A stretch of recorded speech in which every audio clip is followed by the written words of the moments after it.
Good evening. We're back with more Disney Lorcana, and this evening will be a card review for the steel cards from the Into the Inklands set.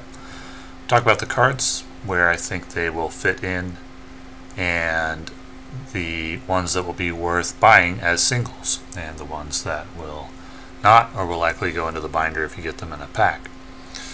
Start with the commons. First up is Minnie Mouse, 1 cost 0/3. Gets +1 or +2 attack while at a location and has 1 lore.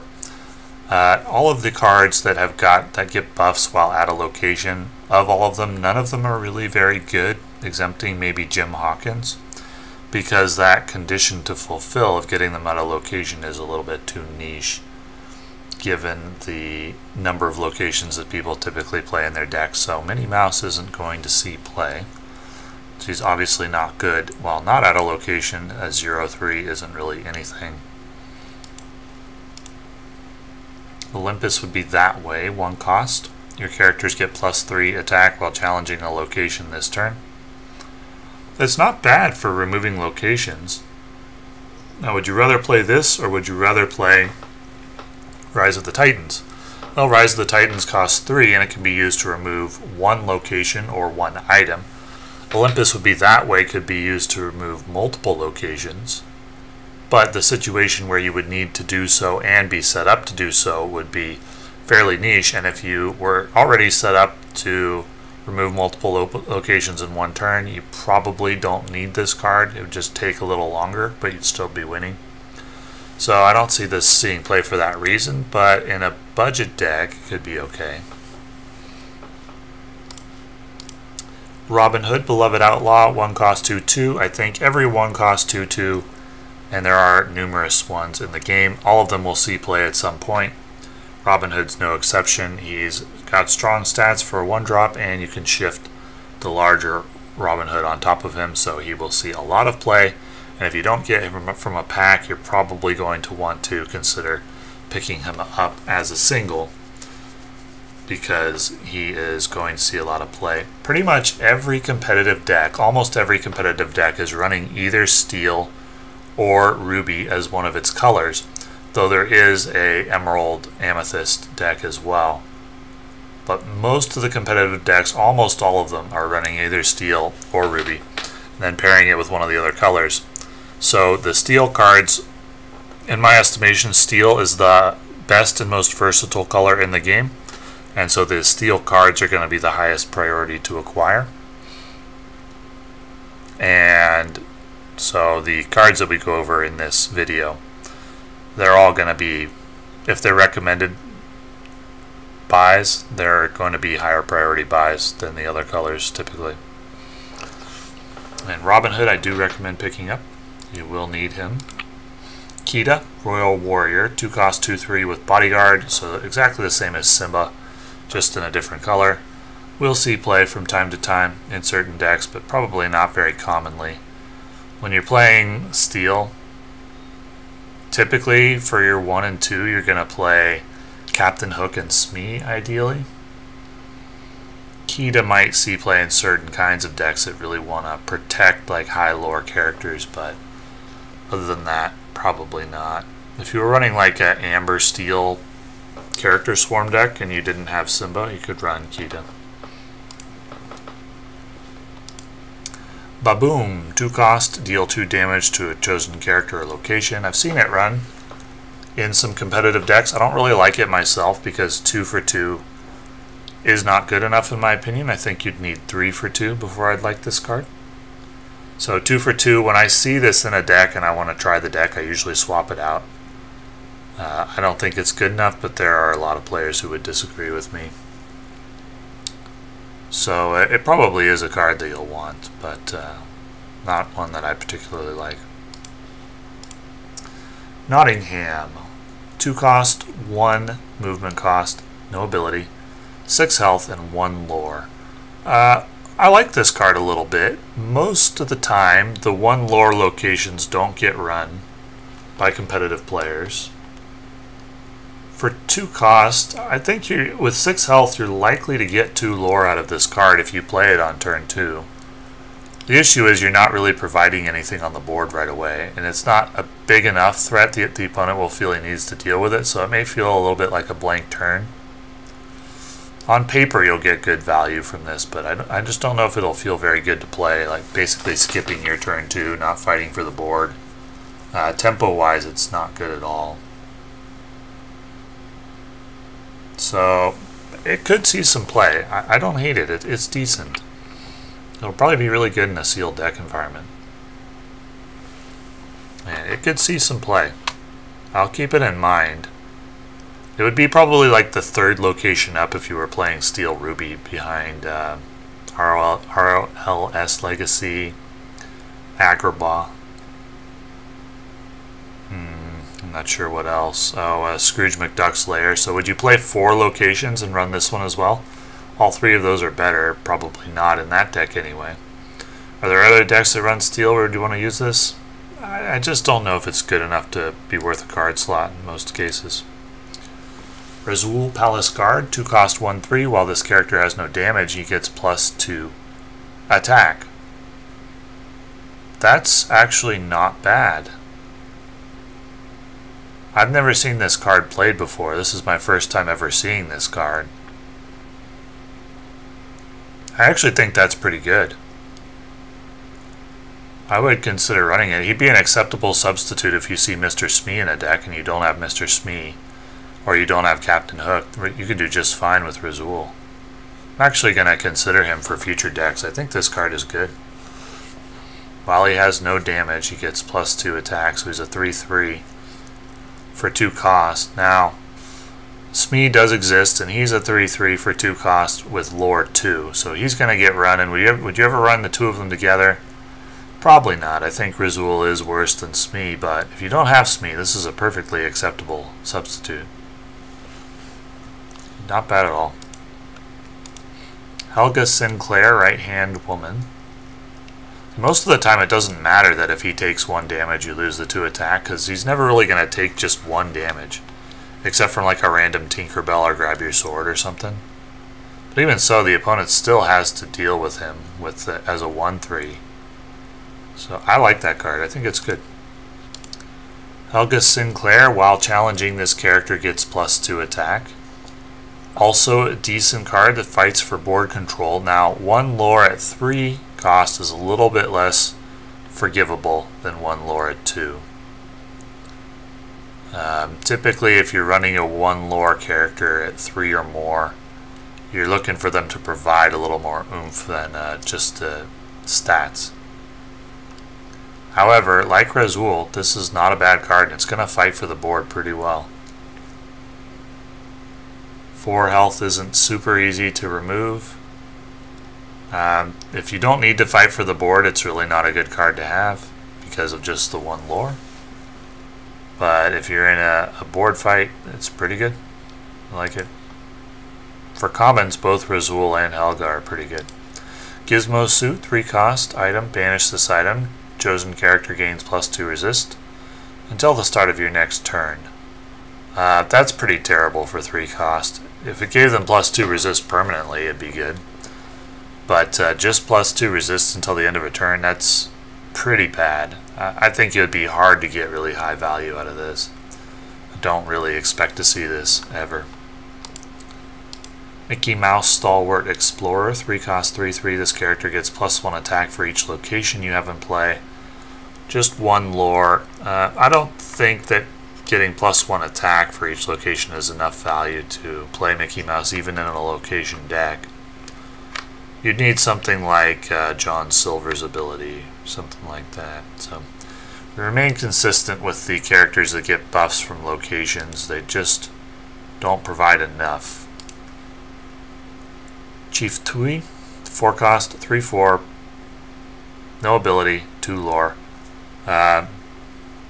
You're happy to see it in sealed deck probably, but otherwise it's not very good. Because with no ability you would need more stats. And it's got 2 lore, but the stats are weak. It would really need to be like a 4/5 with 2 lore. 4/5 with 2 lore would be very playable. You'd see that a lot. 3/4, no. Eeyore, Overstuffed Donkey, 5 cost, 4/5 with resist +1.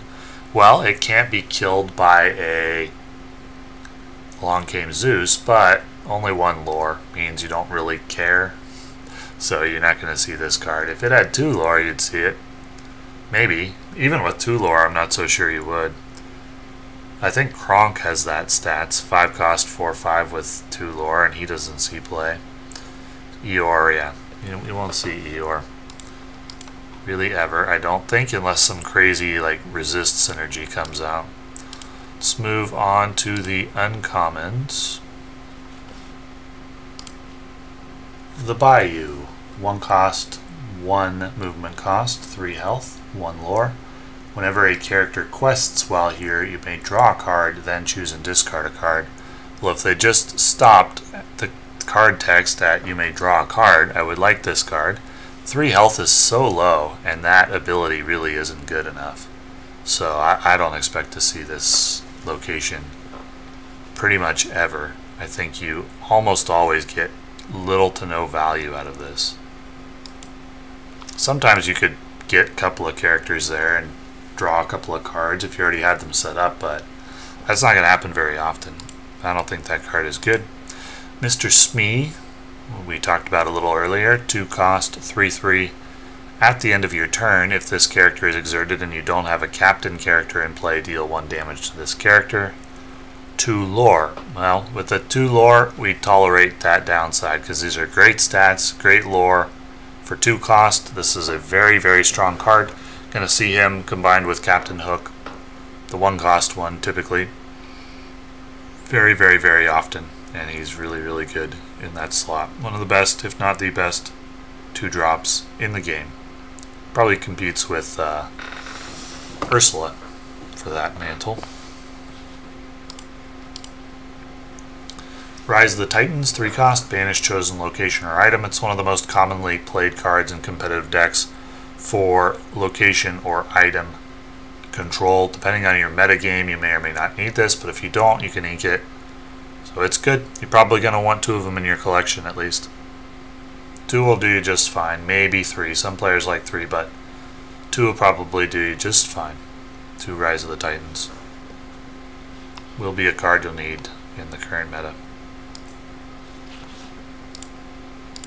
Captain Hook's Rapier, 3 cost, not inkable. During your turn, whenever one of your characters banishes another character in a challenge, you may pay 1 to draw a card. Your characters named Captain Hook gain Challenger +1.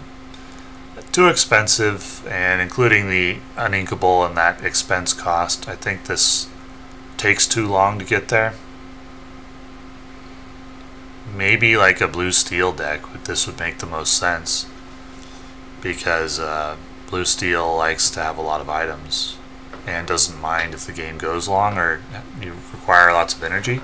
So that'd probably be the case where this makes the most sense. You could see Captain Hook's Rapier in that deck. It might make sense, but it's a slow tempo card. It's a very slow card to get you a lot of value. Little John, Robin's pal, 3 cost, 2/4 with bodyguard, and during your turn this character gains evasive. Those were okay stats for a bodyguard character.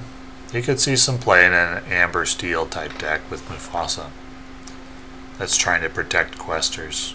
That would be the spot where this character makes the most sense, along with, was it Kida or Simba, cards like that. So if you don't have one of the bodyguard cards in that deck list, you could swap in Little John and do just fine. Nala, Fierce Friend, 3 cost, 2/4 with 2 lore. 2 lore for 3 cost is good, and the 2/4 stats are okay. This is borderline playable. I don't think it's going to see play in competitive decks, though. For cards to be competitive with no ability, they really need to be overstatted, like 2 more stats than the cost. So if it's a 3 cost, you need a 4/4 in stats or equivalent. 2 lore isn't really enough. 3 lore would obviously do it, but that would never happen in an uncommon, I don't think. So don't expect to see Nala, but it's borderline. You'll be happy to see it in a sealed deck or a budget deck. Lithos, Rock Titan, 4 cost, 4/1 with 2 resist. and you can exert him to give another character 2 resist this turn. I don't put a lot of value on granting resist. The 4 cost with 2 resist is good, but not for, or a 4 attack with, 1 health, 2 resist. It's good, but not good enough with the 1 lore. So I don't think this ever sees play. Maybe in a Titan Synergy deck if such a thing ever exists. But otherwise, we're not going to see this card. Simba Rightful King, 5 cost, 4/6. During your turn, whenever this character banishes another character in a challenge, chosen opposing character can't challenge during their next turn. So Simba is a board control card. It's got 10 in stats, which is okay. The problem is once you get up into 5, 6, 7 cost characters, you really want them to do something right away. Because otherwise, if removal gets used on them, they've provided you with nothing, and there's some pretty efficient removals. Maleficent, variety of bounce cards like Genie. And if one of those gets used on Simba, then that's a huge tempo play for the opponent. Anytime you play a high cost card that doesn't provide anything right away, it is a huge risk. And there has to be a huge upside in order to justify doing that. And Simba provides upside, but not huge upside, so probably doesn't get played. Thaddeus E. Clang, Metallic Leader, 5 cost, 3/5 with 2 lore. Whenever this character quests while at a location, you may deal 1 damage to chosen character. You'd probably need to do that like 2 times at least and get the damage off. If you do, that's decent. You probably won't be able to do that with only 5 health. Most of the time he's going to be pretty lackluster. If you could protect him, he'd be good, but most of the time he's going to die before you can get good enough value out of him to justify the 5 cost, and like Simba Rightful King, doesn't do anything right away, and he's 5 cost. So we'll take a look at the rares. Maui's Place of Exile, 2 cost, 1 movement, 5 health. Characters gain 1 resist while here. No lore. If it had lore, it would be decent. For only 1 cost plus 1 resist is pretty good. But no lore just kills the card. I think it needs 1 lore, or if it was like a 4 cost with 2 lore, it would be pretty good. It would definitely be playable with that, but with no lore, I don't think we see this card. Map of Treasure Planet, 3 cost, exert, you pay 1 energy less for the next location you play this turn. You pay 1 energy less to move your characters to a location, so no movement costs. Well, if you were playing, or depending on the location, if you were playing a deck that really needs to move characters to locations, yeah, but that deck doesn't, it does exist, but it's not very good. So, I don't think this sees play. But as more locations enter the game, we may see a very location-heavy deck, and then we may see Map of Treasure Planet be played. So, if you do get it in a pack, I would not trade it or sell it. I'd keep it. But probably not playable right now. I'd say it's fairly likely it will be at some point in the future. Gustav the Giant, Terror of the Kingdom, 3 cost, 6/6. This character enters play exerted and can't ready at the start of your turn. During your turn, whenever one of your other characters banishes another character in a challenge, you may ready this character. With only 1 lore, I don't think that's really worth it. If it had like 3 lore, that would be something. The 6/6 means it just fights for board control and only some of the time. So I don't think he's good enough to see any play. John Silver, Greedy Treasure Seeker, 3 cost, 3/3 for each location. This character gains +1 resist and gets +1 lore. So that's a good reason to play multiple locations. How many would you need for him to be good? I mean, 1 location on the table is just fine. He's going to be 3 cost, 3/3 with 2 lore and 1 resist. That's pretty good. 2 locations, he's phenomenal. So you don't need to play a lot of locations to make John Silver good. Without any locations out, he's pretty bad though. And that's the caveat with all of the location buff characters that makes them not playable, is that we just don't have enough playable locations to put in a deck to justify these characters. But you'll see some decks where they try to make him work, and you'll see some situations where he's really good. Just probably not often enough to really build a deck around him. At least not a very good one. And then along came Zeus, a 4-cost song, not inkable, 5 damage to a chosen character or location. One of the best removals in the game, and it will be featured in almost every steel deck for the indefinite future. Definitely a card you'll want to pick up if you don't have it or pick it up from a pack. Pretty high priority buy from the steel color Into the Inklands. Pyros Slava Titan, 5-cost, 5/4. During your turn, whenever this character banishes another character in a challenge, you may ready chosen character. I guess it synergizes with... Well, no, it doesn't really synergize with Gustav the Giant. 5/4 that can ready other characters, I don't think that's worth enough.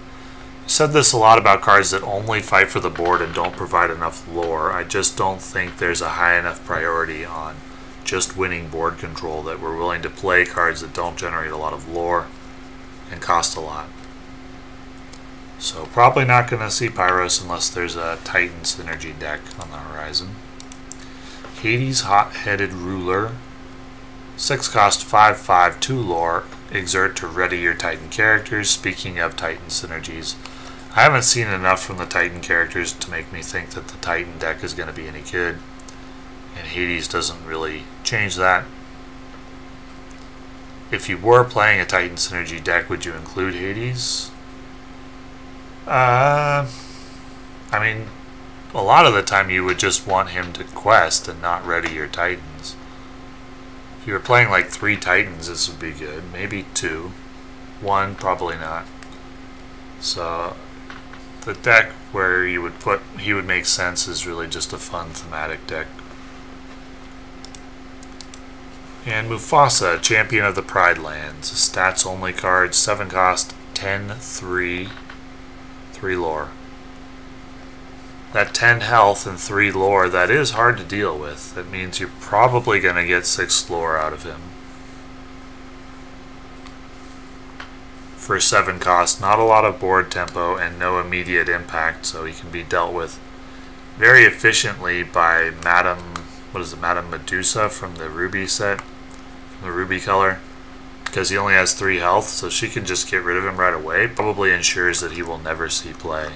Because if you spend 7 cost and your opponent plays, a 5-cost character that just removes him and provides 4/4 on board, that's devastating. You just lose the game if that happens. And that card's too common in the meta, so we won't see Mufasa. Super Rares, Sheriff of Nottingham, 4-cost, not inkable, 2/4. Whenever you discard a card, you may deal 1 damage to chosen opposing character, so you would play this in like an Emerald Steel discard deck. You would need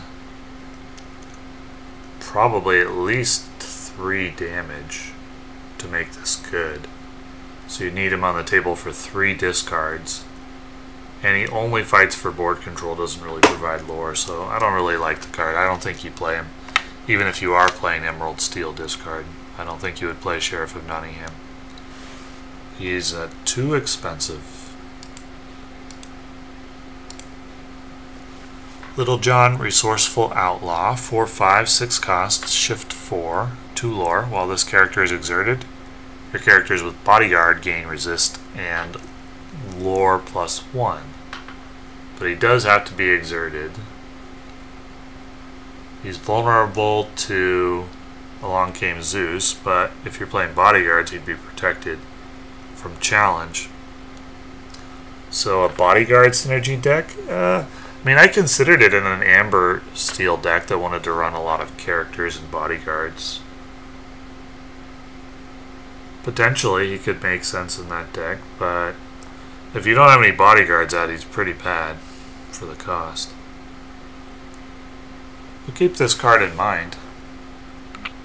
In theory, I like him with a lot of other bodyguards. There's really only one deck where that happens, but he seems okay.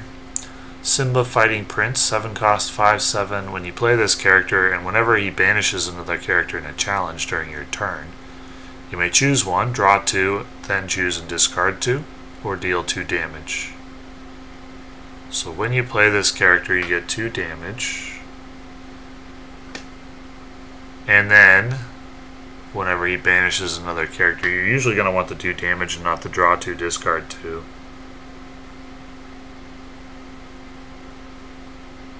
Though if you're cycling through to find a combo piece, you might do that. It's not bad. I like the card a little bit. Now, do you have room for 2 7-drops in a deck? Not usually, and currently the 7-drop that I like the best is Cinderella. Is he better than Cinderella? No, he's not a lot worse though. When you play this character, getting 2 damage, that's good. It can help you clean up the board. Then he provides a big threat, and he's 2 lore. I like him. I think he's good. May not be as good as Cinderella, and it may not typically make sense to play both of them. But if you did have a deck where you wanted to run 2 7-drops, I'd take a serious look at Simba Fighting Prince. I think that card is good. It's just kind of overshadowed in that slot, and most decks don't want to run more than one high-cost character, but he can be inked. Now, I like the card. I think he's good. It's not a high priority like recommended buy, because I think I'd recommend Cinderella over Simba, and I usually wouldn't recommend both in a deck. So far the recommended buys are Robin Hood from the commons, Mr. Smee from the uncommons, and then Along Came Zeus from the rares. Let's take a look at the legendary cards. Mickey Mouse Trumpeter, 4 cost, not inkable, 0/1. Exert and pay 2 energy. Play a character for free. I've never seen this card played before. This was my first time seeing it. His stats are very low, but if you could use him to play more than one like high cost character for free, he's really, really good. You would be able to do that some of the time as long as you have the high cost characters in hand. Like if you could use him to play 2 6-drops, he's really good. You will have gotten 2 6-drops on the table for 8 energy cost and 1 extra card. You can get 3 is exceptional. The times when you play him for 4 ink and he dies, you're going to be sad, or if he clogs up your hand because he's not inkable. So he's a little slow, but if you can keep him around, he's really good. He's not a recommended buy, but the card has potential. I like it a little bit. Cost reduction is always good in any card game. Robin Hood, Champion of Sherwood, 5 cost, 3/6, 2 lore, shift 3, which is great. During your turn, whenever this character banishes another character in a challenge, gain 2 lore. When this character is banished in a challenge, you may draw a card. This card is phenomenal, one of the best characters in the game, gonna see play in every steel deck I expect. Along with Junior Robin Hood from this set, so that you can shift Robin Hood, Champion of Sherwood, onto him on turn 3. One of the strongest turn 3 plays in the game. Very, very, very good card and a high priority buy as a single, though it's going to be expensive, I expect. That card is so good.